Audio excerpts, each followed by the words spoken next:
চন 2001 তাৰিখ 1 ছেপ্টেম্বৰ স্থান নগাঁও আদালত। এফালে ধাৰাসাৰ বৰষুণ আৰু প্ৰবল ধুমুহা আৰু আনফালে মোৰ পিতৃ মাতৃৰ ডিভোৰ্চৰ শুনানিৰ অন্তিমটো দিন। মোৰ বয়স মাত্ৰ 7 বছৰ আৰু এই 7 বছৰতে মোৰ পাতি ল'বলগীয়া হৈছিল 70 বছৰীয়া সহিব নোৱাৰা এক নিৰ্মম বেদনা। মই মনালিছা, হয় মই মনালিছাই কৈছোঁ। কোনো দিন কোনো জনমতে সেই দিনটোৰ কথা মই পাহৰিব নোৱাৰোঁ, যিদিনা কাঠগড়াত থিয় হৈ থকা মোৰ আইপিতাইক কোৰ্টৰ হাকিমে সুধিছিল, আপুনি কাক বিচাৰে, ল'ৰা নে ছোৱালীজনীক? মায়ে তেতিয়া চিধা ল'ৰাটোৰ কথা কৈছিল, মোৰ কথা কোৱা নাছিল। মোৰ দেউতাও মোৰ ফালে চাই মুখখন বেকা কৰি বেলেগ ফালে মুখখন ঘূৰাই ওলাই গুচি গৈছিল কোৰ্টৰ পৰা।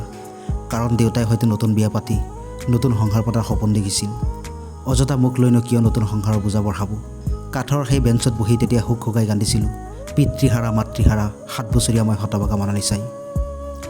বুকুখন খুব ধপধপাই আছিল, কলিজা ফাটি যেন তেজৰে উপচি পৰিছিল মোৰ দুটি নয়ন।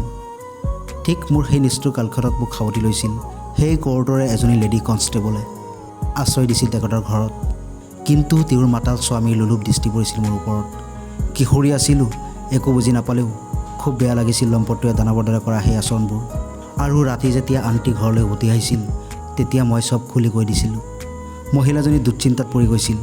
ইয়াৰ পিছত মোৰ নিৰাপত্তাৰ কথা ভাবি তেওঁ মোক এখন অনাথ আশ্ৰমলৈ থৈ আহিছিল। আণ্টিজনী খুব মৰম কৰিছিল মোক।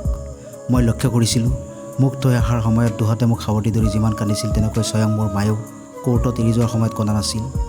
দিন যায় মাহ যায়, এনেকৈ অনাথ আশ্ৰমত দিনবোৰ কটাব ধৰোঁ। খুব অসহায় অনুভৱ কৰিছিলোঁ নিজকে। জন্মদাতা পিতৃ মাতৃ জীয়াই থাকিও যদি সন্তান অনাথ আশ্ৰমত থাকিবলগীয়া হয়, ইয়াতকৈ বেদনা আৰু অসহায় যেন পৃথিৱীৰ আৰু কোনো বস্তুৱেই হ'ব নোৱাৰে। মাজে মাজে স্মৃতিৰ সেই দিনবোৰলৈ মনত পৰিছিল। এটা সময় আছিল, দেউতাই বজাৰৰ পৰা আহিয়ে মাত লগাইছিল, মাজনী ক'ত আছা তুমি, চোৱা তোমাৰ বাবে ইটো আনিছোঁ সিটো আনিছোঁ। যেতিয়া মাৰ উৰণিখনেৰে মেখেলা বনাই সেয়া পিন্ধি টুলুং ভুটুং কৰি খোজ দিছিলোঁ, তেতিয়া মায়ে মোক দেখি হাঁহিছিল। দেউতাক মাতিছিল আৰু কৈছিল, চাওক বুঢ়ী মাজনী আমাৰ। উফ, মই নোৱাৰিছিলোঁ। স্মৃতিবোৰ মনত পৰাৰ লগে লগে যেন হৃদয়ৰ পাৰ ভাঙি চুনামীৰ দৰে বৈ আহিছিল চকু পানীবোৰ। সুখ দুখৰে 2টা বছৰ পাৰ হ'ল। এক নিঃসন্তান ডক্তৰ দম্পতি আহি মোক আপন কৰি লৈ যায়। জীৱনটো মোৰ সম্পূৰ্ণ সলনি হৈ পৰিছিল। অনাবিল সুখ হাঁহি আৰু ফূৰ্তিৰে ৰাজৰাণীৰ দৰে ডাঙৰ হ'ব ধৰিলোঁ। মোৰ নতুন মা দেউতাই মোক তেওঁলোকৰ দৰে ডক্তৰ বনাব খুজিছিল, কিন্তু মোৰ ইচ্ছা আছিল মই লয়াৰ হ'ম বুলি। মহান কৰোণাময়ৰ কৃপাই আজি মই এজনী খুব দক্ষতাপূৰ্ণ ডিভোৰ্চ লয়াৰ। আৰু আজিৰ পৰা যেতিয়া কোনোবাই মোৰ ওচৰত ডিভোৰ্চৰ মামলা লৈ আহে, তেতিয়া মই ঠিক আগতেই তেওঁলোকৰ সতি সন্ততিৰ কাষ্টডিৰ বাবে বাধ্য কৰাওঁ। কাৰণ পিতৃ মাতৃ অবিহনে এটি শিশু যে কিমান অসহায়, সেয়া আৰু মোৰ বাহিৰে কোনেনো ইমান ভালকৈ জানে। চেম্বাৰত বহি বাতৰি কাকত পঢ়ি আছিলোঁ। হঠাৎ এটা নিউজ লাইন পঢ়ি চক খাই উঠিলোঁ। এজনী বৃদ্ধ মাক তেওঁৰ ল'ৰা আৰু বোৱাৰীয়ে আমগুৰি ৰেল ষ্টেচনত পেলাই থৈ গুচি যায় বুলি পুলিচে উদ্ধাৰ কৰি হস্পিটেলত ভৰ্তি কৰায়। বাতৰি কাকতত থকা সেই বৃদ্ধ মহিলাজনীৰ ছবি দেখি মুখখন কিবা চিনাকি লাগিছিল। ফটোকপি আৰু ভালকৈ দেখিলোঁ, বুকু ধপধপাই উঠিল। এইজনীচোন সেইজনী মহিলা যিয়ে মোক অনেক বছৰ আগতে আদালতত এৰি থৈ গুচি গৈছিল। মোৰ মা। নিজেই গাড়ী ড্ৰাইভ কৰি সেই হস্পিটেল গৈ পালোঁ। সেই মুখখনেই কিন্তু চিনাৰ কোনো উপায় নাছিল। শৰীৰটো নানান ৰোগত আক্ৰান্ত হৈ খুব জনাজীৰ্ণ হৈ পৰিছিল, একেবাৰে অচল হৈ পৰিছিল। হাতৰ নখবোৰ দীঘল দীঘল আছিল। নিদ্ৰাচ্ছন্ন মুখখনি দেখি মোৰ খুব মায়া আৰু দয়া উপজিছিল। মোৰ ভিতৰখন দুখত থান বান হৈ গৈছিল। বাৰু সেইদিনা তেওঁৰ মনত অকণো বেয়া বা কষ্ট নালাগিছিলনে? যিদিনা মই 7 বছৰীয়া শিশু কন্যাটি যেতিয়া মা মা কৰি কান্দি কান্দি তেওঁৰ পিছে পিছে দৌৰি গৈছিলোঁ। হয়তো নালাগিছিল, নহ'লে এনেকৈ জানো মা হৈও মায়ে নিজৰ সন্তানক কেনেকৈ নিজানত পেলাই থৈ গুচি যাব পাৰিছিল। এবাৰ ভাবিছিলোঁ গুচি যাম বুলি, কিন্তু হঠাৎ দেখিলোঁ তেখেতে নিদ্ৰা ভাঙি মোৰ ফালে ৰ লাগি চাই আছে। মই বুজি পাই গৈছিলোঁ যে তেওঁ মোক মুঠেই চিনি পোৱা নাই, আৰু চিনি পোৱাৰ কোনো কথাও নহয়। নিজৰ পৰিচয় দিলোঁ। কেইছেকেণ্ডমান উকা দৃষ্টিৰে মোৰ ফালে চাই ৰ'ল, আৰু মায়ে হুক হুকাই কান্দি উঠিল।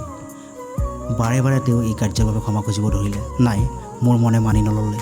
খুব জোৰে মাক বুকুত সাৱটি ধৰিলোঁ। খুব কান্দিছিলোঁ তেতিয়া। মাক পোৱাৰ পিছত পিতাৰ বাবে মনটো ব্যাকুল হৈ পৰিছিল। মাৰ পৰা ঠিকনা লৈ দেউতাৰ অফিচৰ লগত যোগাযোগ কৰিলোঁ। গম পালোঁ যে তেওঁ কেইবছৰমান আগতে অৱসৰ লৈছিল। ঘৰৰ ঠিকনাত গৈ দেখিলোঁ তেওঁ নাই।